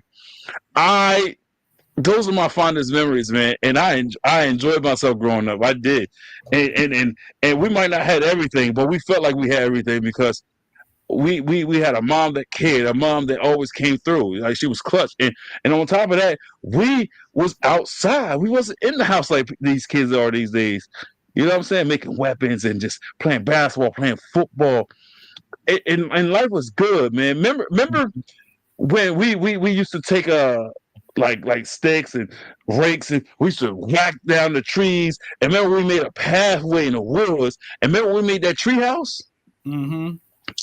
I love that tree house. We used to go and get. We used to walk around to every family member that was in Rehoboth, right, in Hebron Road, and ask for money. Oh, we hungry, and whatever money we got, it was me, you, and Kevin Brittham. We was the three musketeers. We used to go to the store, we buy candy, we buy snacks. We used to go up to that tree house because I was the creative one. I'm the one that came up with the idea, and we bro, it was this place where not Ames, but I forgot. Remember the wall we used to climb over, and it was this abandoned house that had all kinds of screws and hammers, and we took all that shit, and we came back. We built our own tree house from scratch as kids. Nobody showed us how to do that. We used our imagination, and we made it, and we used to eat snacks almost every day in that damn tree house, and bro, that was life for me. That was fucking life. So yeah, man. Yeah, man, those are good times, man. Those are good times. Speaking about football, right? Do you give Grandpa credit for getting us into football, or do you think it was we got into football on account of everybody else being into the sport? I think it's like everybody else, like just playing it, and that's something that we was all trying to do, like playing football. And we was throwing tag football in the street, we was throwing football in the side of the yard. So I think it's just Right, like it's more or less like everybody wanted to play, everybody wanted to do that. And then back when we were young, that's when like the super athlete was like was real. Like I'm sure in the 60s and the 70s when NFL was first played and we wasn't around, you know what I mean? They had people that they thought was amazing, but when we was coming up, you know what I'm saying, the late 80s and the 90s, that's when like teams was doing the amazing. That's when like Jerry Rice was there, Joe Montana was there, right, Dan right, right, Marino, you got Emmitt Smith, you got Jerry Rice, you got Deion Sanders, like you know what I'm saying? You had Michael Irvin. Like that's when all those people that you hear about today as legends were born. Like that's right, when they right, right, were really kicking in. So right, we was in an era where football was like, yo, you know what I mean? Versus right, like before then, it was like this sport is going on. Everybody like football, the leatherheads or whatever they called them, and it was straight, but it wasn't as exciting as those days when like stars was coming out of the woodworks doing the amazing. Like nobody was doing stuff like Jerry Rice. Nobody was doing stuff like Emmitt Smith, Barry Sanders. It was like, who are these guys?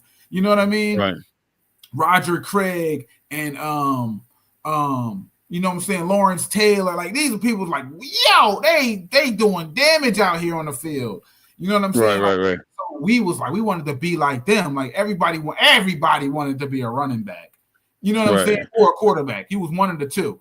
Everybody right. wanted one of the two of those. You know what I'm saying? It's like because those. So, so the reason why I asked you if you give him credit, because remember before we was even watching it, right? Remember we hated football. Remember on Sundays, every Sunday we went to his house because he made the chicken and dumplings, and he gave us a whole bag of chips to ourselves, right?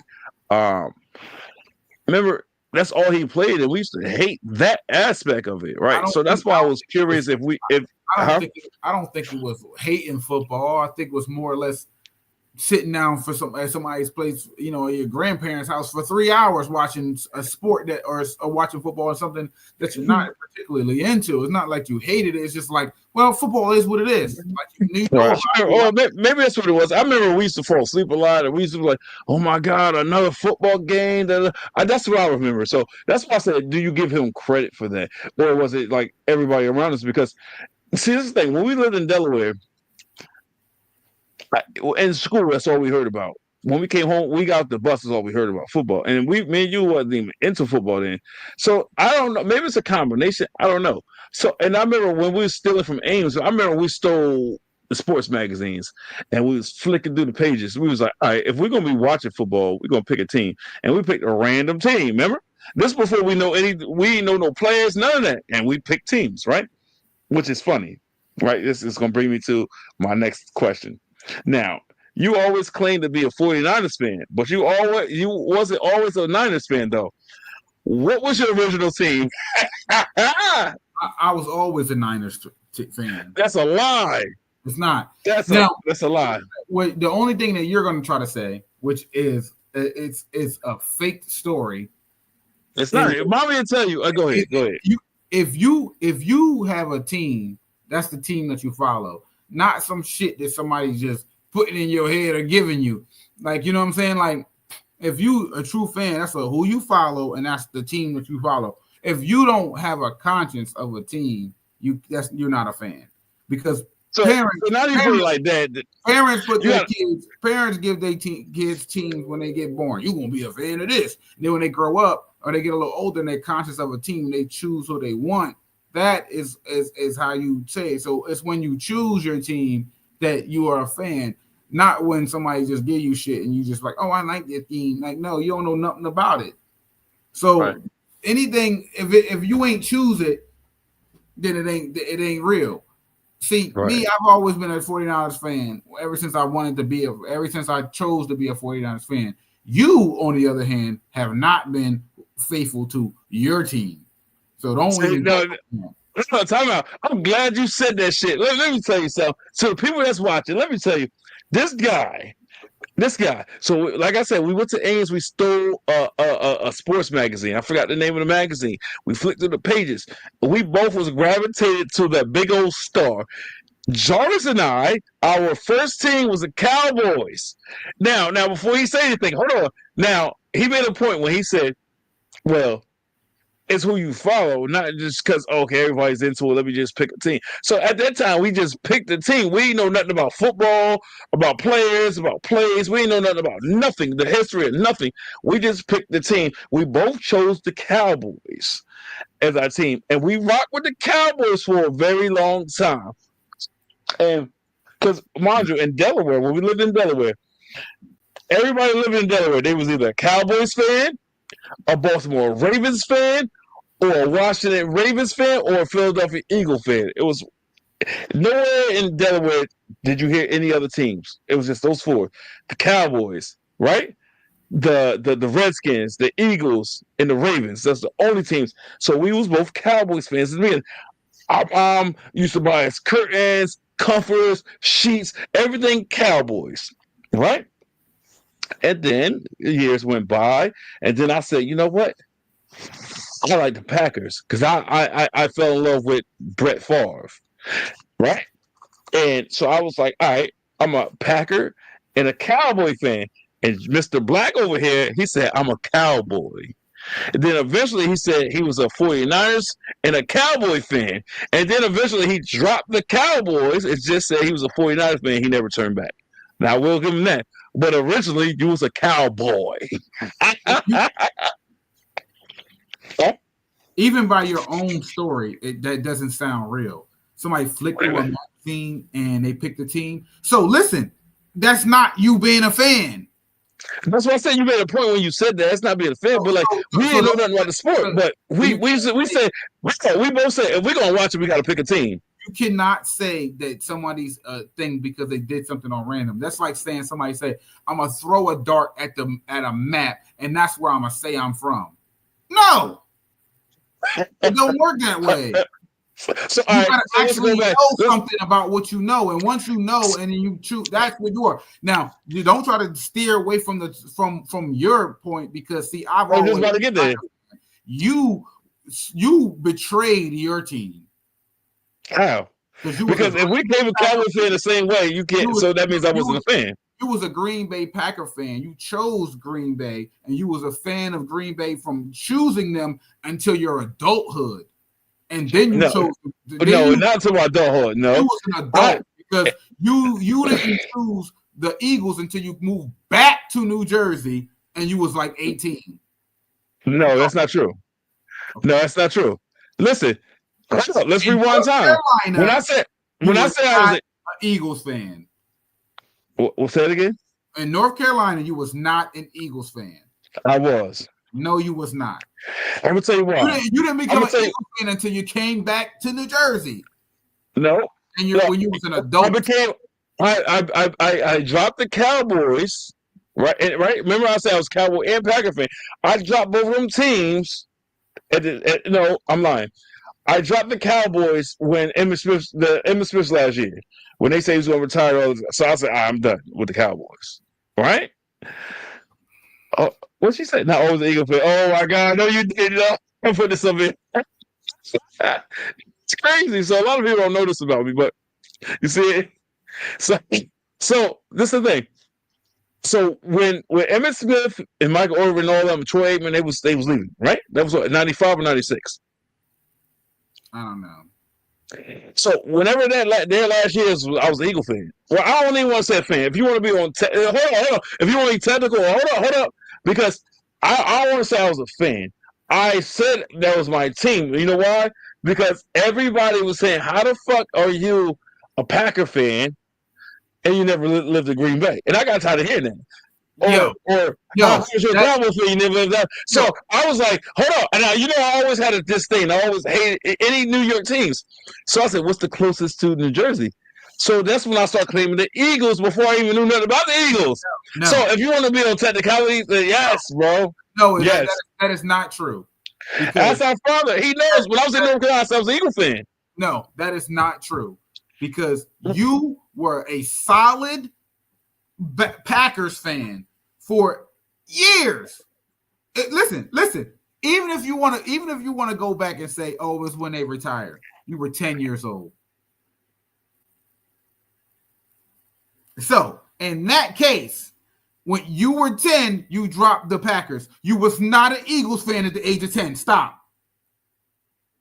Because at 10 is when you dropped the Cowboys. You just said it. Right. Yes. When I dropped the Cowboys, all right, that's what I just said. Hear me out. I said I was a Cowboy Packer. No, I was a Cowboy fan. Then I was a Cowboy Packer fan. And then I dropped the Cowboys and I was a Packer Eagle fan. No, you wasn't. I ain't gonna say a fan, but my team was Packers Eagles. No, and then everybody say, it's not enough teams that have more than one. No, it wasn't because you were a straight Packer fan. Because if you stop by what you said, you stop looking at the Cowboys. Listen, you were. And then I dropped one team and I picked up another. I said I was two teams. No, you did not have two teams. You was just a Packer fan only, and you got and I can tell you because you're 10 years old. When you went and lived with our father, you was 13 years old. That's at least 3 years of you just being a Packer fan. So you was not an Eagle fan. And then when we moved to North Carolina, you were not a damn Eagle fan. Yes, I was. Remember, I was in North Carolina a year before you got there. You was not an Eagle fan. Bruh. You was not. You didn't start liking the Eagles until you came back.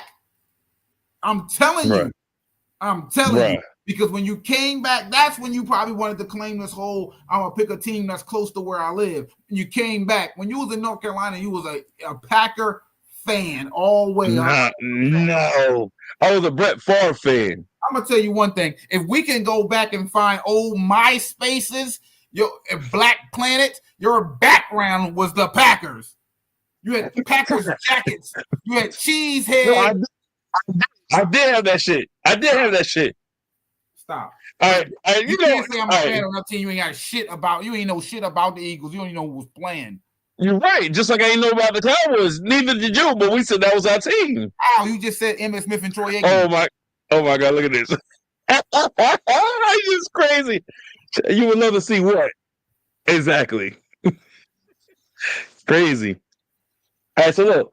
So let me ask you this. When did you start claiming the 49ers? Right? And was it because of Terrell? No. It wasn't? Now you super bugging, bro. No, because now you're gonna conjure up a memory that don't exist. Listen, because I went to see what happened was when I first said I was a 49er fan to Terrell, your MySpace, yeah. When I first told Terrell I was a 49er fan, he was like, "Me too." He wouldn't have said "me too" if it was because of him. I Ask don't him. recall it Ask him happening like yourself. that. Man, You could ask him yourself. He didn't even know until I told him. Then he's like, "Me too." all right. So look, let me ask you this. Speaking about Terrell, how did you feel when our brother Terrell came to live with us in Delaware? I mean, honestly, it was cool. You know what I'm saying? Like, we didn't grow up together. You know what I'm Right. saying? For like the most part, like, you know what I'm saying? When he came down, he was like a teenager, so we were still young, but it's like that's cool to have like your big brother. Now that's the big brother around, like, you know what I'm saying? Like I said earlier, like you would grow up too much neck and neck for me to put you on like a big bro. But for him, it was like that. He had me by 10 years. So it was like, you know what I mean? That's one of the guys that we started talking about, being on each other's podcast. He said some Philly talk. But yeah, go back to what you were saying. But yeah, so like, you know what I mean? Like that's where it was like, oh, big bro here. Like it was cool. It was like fun. It was almost like, you know what I'm saying? Something that's not common. You know what I'm saying? Right. I mean, like I said, that's not how I recall it, but all right. So let me ask you this. So speaking about when Terrell was there, right? What are some of your fondest memories during the time where it was just the three of us? When I say the three of us, I mean me, you, and Terrell. I don't know, chilling. We was chilling in the house, playing video games sometime, played basketball. You know what I'm saying? Like he was, you know what I'm saying? Just, follow the leader, I guess you could say, like that. Like he do stuff, you want to do it too. You know what I'm saying? Right. So big brother around, you know what I'm saying? And I remember him trying to wrestle us and stuff, like all the time. Yeah, so it was stuff like that. He did wrestling, so it was like I just remember him. We just try to play, and then he'd be like, wrist control, ankle control, neck. And like we beating you up, basically. Right. And I remember the thing is as much as I like playing video games at that time, I remember it became a thing where it was between me and you, to me, you and Terrell, to just you and Terrell. And I used to feel like the cheerleader. I used to watch y'all play, and I used to be in the background getting mad. At that age, I was envious. I used to say I can't stand these motherfuckers, right? Because y'all used to wake up and play Madden, right? Get 1 hour of sleep, wake up, play Madden, and I wanted to play. He said, "Oh no!" But y'all was so competitive, whereas I wanted to fight because I lose. And Terrell used to be like, we got that little course, a family course. He'd be like, Goody Noodles, no, you suck. You suck. Where you at? Where you at? And he used to call the plays. We drop back. He was like, oh, don't throw it. Pick. We throw it and pick. And he used to laugh so hard, so loud. I used to be like, I hate this motherfucker. And you used to get mad, but you were like, run it back. run it back. And I used to be like the opposite. I used to be like, I lost. I want to fight. So that was the difference, and I feel like y'all alienated me a little bit. I think, like, I used to look at it like, oh, they don't accept me or they don't like me because I'm always hostile, I'm always angry, or I always want to get mad. That's how I used to feel growing up, and I used to feel like a cheerleader watching y'all. Like, damn, I hope I can play next. I'm like, can I get next one? No, we're gonna run it back, and I'm like, man, fuck them. I used to be jealous of that little one-on-one that y'all had. I remember that, but y'all used to play Madden like it was no tomorrow. You know what I mean? Yeah. You still there? Yeah. I had to shut my door because letting the heat out. No, that's all good. I was just seeing if you were still there. So one of my memories of Terrell was this, and I'm gonna move on a little bit. I remember he used to, because he was the older brother. He used to be like, "Oh, it's time to go to bed," or he used to be like, "This is not." I remember one day I stood up. We had that great recliner, right? And I stood up in there. I'm like, "You ain't my boss. You ain't my dad. I'll fuck you. I'll kick your ass." And I remember he gave me an ass whooping so bad back then. When you got a good ass whooping, what's the only thing left for you to do? Do what they say. Oh, well, for me, it was go to sleep because he gave me an ass whooping to do. Yeah, he gave me. Yeah, I know, but he whooped my ass over, and I used to get a headache because when you yell, you get a headache. And I remember falling asleep, and I used to when I woke up, He like, you mad? You still mad? I'm like, shut up. He's like, you mad at me? And usually he's like you say, he used to wrestle you. I'm like, you still mad? I'm like, shut up. Don't touch me. And he used to wrestle me up, wrestle me up. And I remember he got me to laugh.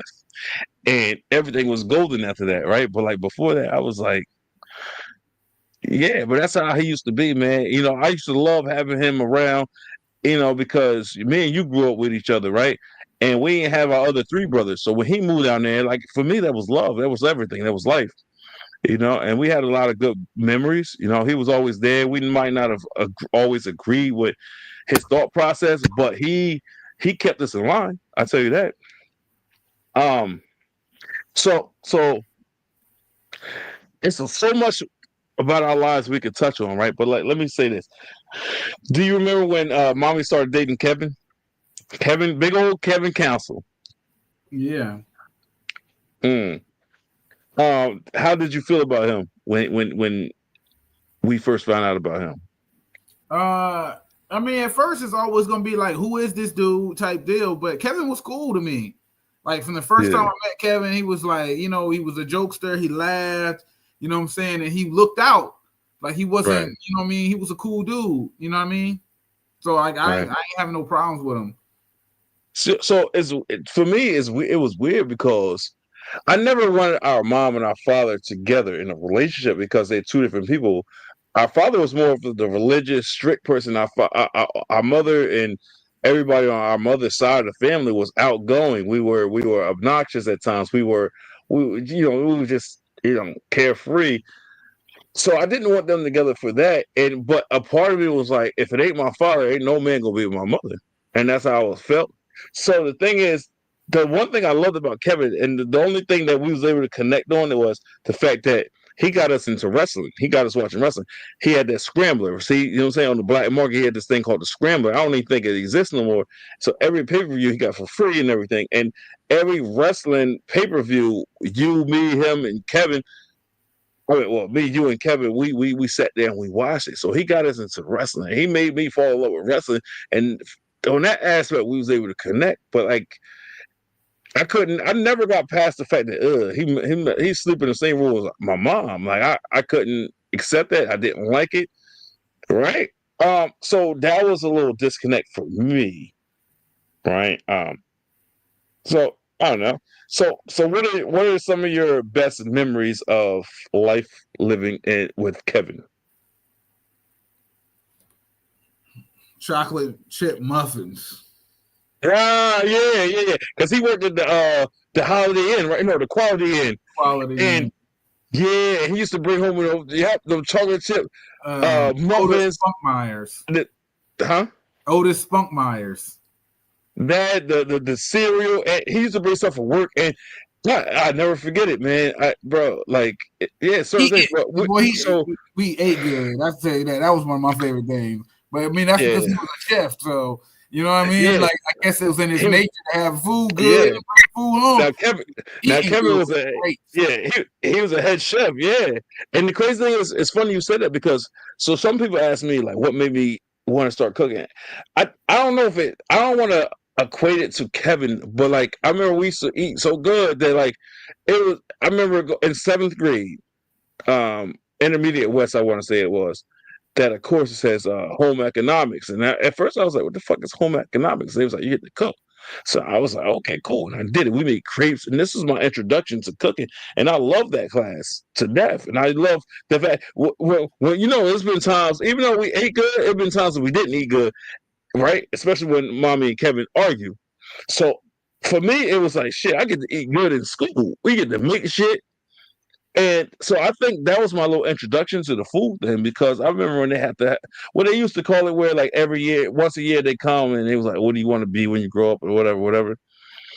Um, I remember saying like, "I want to cook," and bro, this was 7th grade, so like that's where it first entered my mind. But then like we had chefs come to the school and they was like showing us, "Oh, this costs this." The smallest thing, it was like, "It's cost that." And I remember saying, "Oh, I no longer want to cook. I don't want nothing to do with food because I'm never gonna be rich. I would never be able to afford to have a restaurant." And so it kind of left me for a while. You know what I'm trying to say? But yeah, Kevin, he used to make sure we was fed, right? So we ain't gonna stay on too much longer. But let me say this: when Kevin and Mom moved to Toms River, New Jersey, right? and we had to stay back in Delaware to stay with Aunt Angelina. How did that make you feel, if you can remember back then? Um,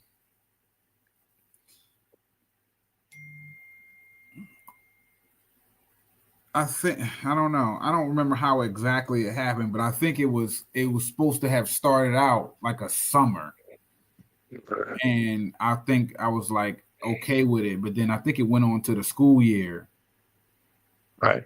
and So then as I remember, oh, go ahead. I'm and then sorry. I think when it went on to the school year, we went all the way into your birthday.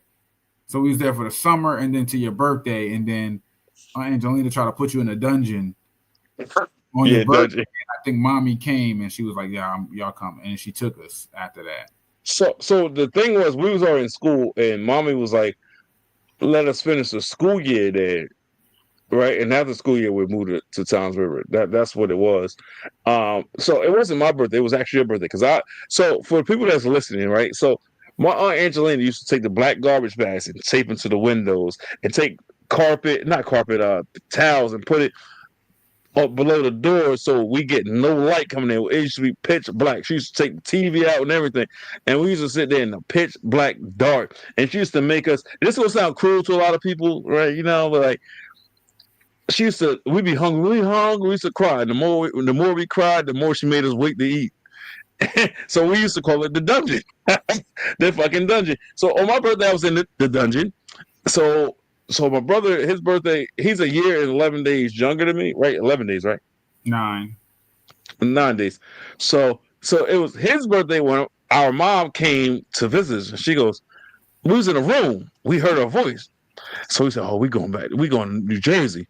So our mom was like, "Angelina, where's my kids?" He said, "They in that motherfucking dungeon where they belong." And they got in an argument. And if our mom wasn't there, we would have never came out of that dungeon with that room. But we came out because we heard them arguing. We was like, "Yeah, we leaving out this bitch." So that our mom was never a fighter, but she was like, "Oh, fuck this, and she was talking like she was ready to fight her own sister." And we was, I ain't gonna speak for Jarvis, but I was amused. I'm like, "Yeah, today is the day." She said, "Why are they in the dungeon? It's their birthday." So I don't give a fuck. So I remember they got in each other's face. While Angelina she was more a handsy person. And I remember mommy backing down. Like, she was like, "You know what? Just give my shit, give my kids, we out of here." And we left. And it was like a highlight. And mommy did not talk to Angelina for a while, but then they wound up talking again, as they should, because they sisters. But yeah, that's what we left out of Delaware, and we finally moved to the Toms River, New Jersey, man. We got, like I said, we could talk about our lives forever, man. Seriously. Uh, so what are some of like your most what are some of your memories from when we was in the Delaware before we went to Toms River, living with Angelina, with mommy in Toms River? Like, I mean, like just simple things. Like I mean, you touched over a lot. Like being in that dungeon. Uh, you know what I mean? I think the biggest part was that really. You know what I mean? right. But I mean, I think about it now, and it's just different now because I don't know. Like I said, that shit was crazy, but that's what I mean about like trauma stuff because as I get older, I realize a lot of things and I understand a lot of things. So like I wouldn't be mad if I was in my like older state of mind than when I was a kid. So it can't really bother me as my adult because I understand in a sense certain Right. things. Like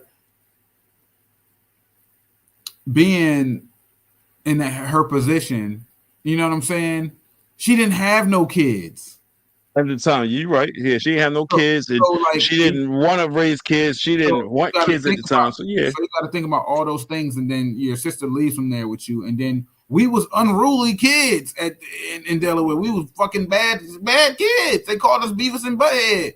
Like Well, it was more. you It got, was more so me than you, but yeah, you kind of follow my lead and shit. So you got to that's think why I about, asked you earlier about the influence. But but yeah, you got to think about like what that's going to do to somebody like that. And then, you know what I'm saying, she was in a relationship, but it was like he was a truck driver, so he was gone a lot. right, So you got to think about that too. That she be lonely and she got to deal with these kids, and it's just like it's a lot. You know what I mean? right, And then she don't have none of herself. So, and what if she was envious because she right, really wanted kids? right, So it's like you create mistreatment because sometimes people be like that, and you just never right, know. So I wouldn't want to judge how she was feeling, her actions based on how she was feeling, because I don't know. But I can right. understand people acting in that kind of manner as an adult because it's different. I experience different things, and I realize different things, and I understand different things. Right. It's crazy too. Like I remember one of my memories of living with Angelina was, it's a lot of times she either said she didn't have the money or maybe she looked at it like, oh, these my nephews, ain't my kids. But bro, I remember dinner used to be like just honey bread. She used to take slices of bread and put honey on it and make this dinner. We used to be like, I don't want that shit. She's like, I guess you ain't gonna eat that. And we used to be like, fuck this shit. We used to be mad as hell, bro. Fucking honey sandwiches. That's the struggle. A lot of kids these days don't know about the struggle, man. But like we had to live that, man. And then with me getting in trouble in school, I'm trying to say, I know that had to be hard on her at some points. You know what I'm saying? Me getting to fight all the time, maybe just being mischievous, just what I'm saying, being problematic. I know that had to take a toll on her, man. You was more like the sidekick. I think you just followed my lead, as you said earlier. That's why I asked you about the influence that I might have had on you.